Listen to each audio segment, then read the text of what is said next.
কাকপথাৰ মাইথম পঞ্চায়তৰ অন্তৰ্গত চেঙেলিজান গাঁৱৰ ১ নং ৱাৰ্ডৰ মহিলাসকলৰ সংবাদমেল। যোৱা ২০২৩ বৰ্ষতে ফাগুন মাহত অহা এজাক ধুমুহা শিল বৰষুণৰ ফলত তিনিচুকীয়া জিলাখনৰ বহু অঞ্চলত ক্ষতি সাধন কৰে। ঠিক তেনেদৰে কাকপথাৰ চেঙেলিজান গাঁৱৰ প্ৰতিখন ঘৰৰে ক্ষতি সাধন কৰে। তাৰে কিছুমান ঘৰ আজিলৈকে মেৰামতি কৰিব নোৱাৰি জৰাজীৰ্ণ অৱস্থাত বসবাস কৰি আছে। গাঁওখনৰ প্ৰতি ঘৰৰ লোকেই ৱাৰ্ড মেম্বাৰ যোগেদি অসম চৰকাৰ প্ৰাকৃতিক দুৰ্যোগ বিভাগৰ লগতে জিলা উপায়ুক্ত মহোদয়লৈ ক্ষতিপূৰণৰ বাবে আবেদন জনাইছিল। কিন্তু পৰিতাপৰ বিষয় গাঁওখনৰ 10% লোকে চৰকাৰী সাহায্য পাইছে।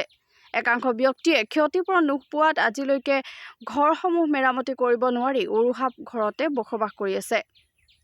এইসকল লোকে সাহায্য নোপোৱাত চেঙেলিজান গাঁৱৰ মহিলাসকলে এখন সভা অনুষ্ঠিত কৰি ধুমুহাই ক্ষতি কৰা ঘৰসমূহ মেৰামতি কৰিবলৈ সাহায্য বিচাৰি সংবাদ মাধ্যমৰ যোগেদি বিধায়ক, সাংসদ, উপায়ুক্ত আদি সকলো চৰকাৰী বিষয়াসকললৈ আহ্বান জনায়। অন্যথা আগন্তুক পঞ্চায়ত আৰু বিধানসভা নিৰ্বাচনত ভোট বৰ্জন কৰিব বুলি সংবাদ মাধ্যমৰ আগত অৱগত কৰে। News desk report, Namsai update news. নমস্কাৰ। আজি চেঙেলিজান গাঁৱৰ মহিলাসকলে চেঙেলিজান অন্তৰ্গত ১ নং ৱাৰ্ডৰ মহিলাই এখন সভা আয়োজন কৰা হৈছিল। কাৰণ কি আজি আমি মিডিয়া মাতিব লগা হ'ল। বতাহ ধুমুহাই অনিষ্ট কৰা সকলো ৰাইজে এপ্লিকেশ্যন মেম্বাৰৰ ওচৰত দাখিল কৰিছিলে। বহুতৰ নাম আহিছে, বহুতৰ নাহিছে। তেনেকৈ কিছু আমাক মেম্বাৰেও সহায় সুযোগ কৰিব বুলি আমি আশা ৰাখি পেলাই কাগজ পত্ৰ দিয়া হৈছিলে। কিছু আহিলে, কিছু নাহিলে। তেওঁলোকৰ কেনেকৈ কি হ'ল আজি আমি যেতিয়া আমাৰ বিধায়ক মহোদয়ে আমাৰ এই চেঙেলিজান গাঁৱত ইলেকশ্যনৰ সময়ত ভোট বিচাৰি আহে, তেখেতলোকে মৰমৰ মিঠা মাত দিয়ে। আজি আমি শদিয়া সমষ্টিৰ বিধায়ক শ্ৰীযুত বলিন চেতিয়াদেৱক আজি 15-20 বছৰ তেখেতৰ লগত আমি জড়িত হৈ তেখেতক আমি ভোটত জিকাই আছিলোঁ। তেখেতৰ লগত বহুত কষ্ট কৰিলোঁ। তেখেতে আমাক এবাৰ চকু মেলি চাব বুলি আমি আশা ৰাখিছোঁ। আৰু আমি শদিয়া সমষ্টিৰ বিধায়ক বলিন চেতিয়াদেৱক আমি বহুতখিনি সহায় সুযোগত আমি আশা ৰাখি তেখেতৰ লগত আমি জড়িত আছিলোঁ। আৰু বলিন চেতিয়া বাইদেৱে আহি আমাৰ নিজৰ ব্যক্তিগত নালাগে, আমাৰ সমজুৱা নামঘৰত আহি বাইদেৱে মোক নিজেই কৈ গৈছিলে, আপোনালোকৰ নামঘৰ একেবাৰে অৱস্থা বেয়া, নামঘৰৰ কাৰণে মই টিংখিনি দিম। বাইদেৱে আমাক কৈ থৈ গৈছিলে। গতিকেলৈ আজিলৈকে বাইদেৱে নামঘৰতনো ভালেই আছেনে বেয়াই আছেনে, টিং দিলেই নে নিদিলেই নে, তেখেতলোকে এতিয়া জিকিলে, তেখেতলোকে আমাক পৰিচয় দিবলৈ অহা নাই। এতিয়া জিকিলে হাৰিলে আমি তেখেতে দিব বুলি বাট চাই আছিলোঁ। আমাৰ এই দুখী অৱস্থাই আজি এই ঘৰখনত যি অৱস্থা, এই পৰিয়ালটি এই ঘৰখনত সোমাই থাকিব পৰা নাই। কেঁচুৱাটি লৈ এই ঘৰখনৰ বোৱাৰীজনীয়ে অদৌ বদৌকৈ আমাৰ এই দুখী অৱস্থাই আজি এই ঘৰখনত যি অৱস্থা, এই পৰিয়ালটি এই ঘৰখনত সোমাই থাকিব পৰা নাই। কেঁচুৱাটি লৈ এই ঘৰখনৰ বোৱাৰীজনীয়ে অদৌ বদৌকৈ মাকৰ ঘৰত থাকেগৈ, ক'ৰবাত থাকেগৈ।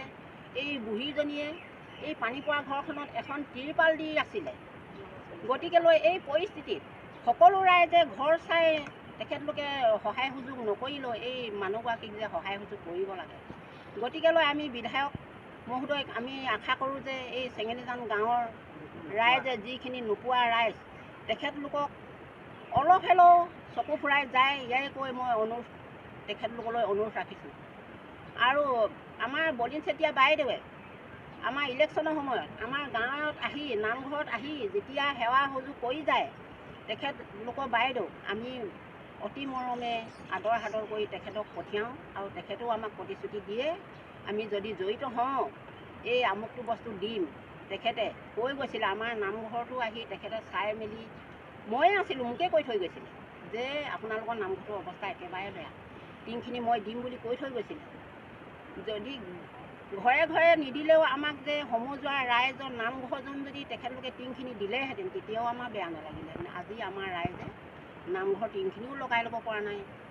এই পানী পৰা অৱস্থা তেনেকেই আছে। আৰু প্ৰতি গাঁৱতে প্ৰতি ঘৰে ঘৰে এইবিলাক নাম আহিছে। অনিষ্ট কৰা বতাহ ধুমুহাই, শিল ধুমুহা অহা, শিলাবৃষ্টিত গোটেই টিং ফুটি শেষ হৈ গ'ল, ঘৰ ভাগি শেষ হৈ গ'ল। ইয়াত কোনো চাবলৈ নাহিলে। পাছত যি আমাৰ গাঁৱৰ মেম্বাৰে আহি ফটো মাৰি নিলে। ফটো মাৰি নিয়াৰ পাছত নিজৰ ঘৰ ফটো মাৰি নিজৰ কাগজ পত্ৰ জমা দিবলৈ ক'লে। আমি দিছিলোঁ। দিয়া স্বত্বতো কিছু মানুহে নাহিলে।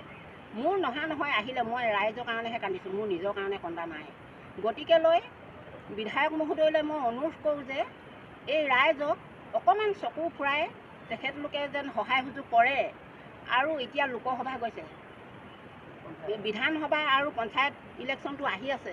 গতিকে লৈ তেওঁ যদি এইখিনি চকু মেলি চায়, ভৱিষ্যতে তেওঁ উন্নতি পথত আগবাঢ়িব বুলি কৈ মই ইয়াকে কৈ মোৰ বক্তব্য সামৰণি মাৰিলোঁ।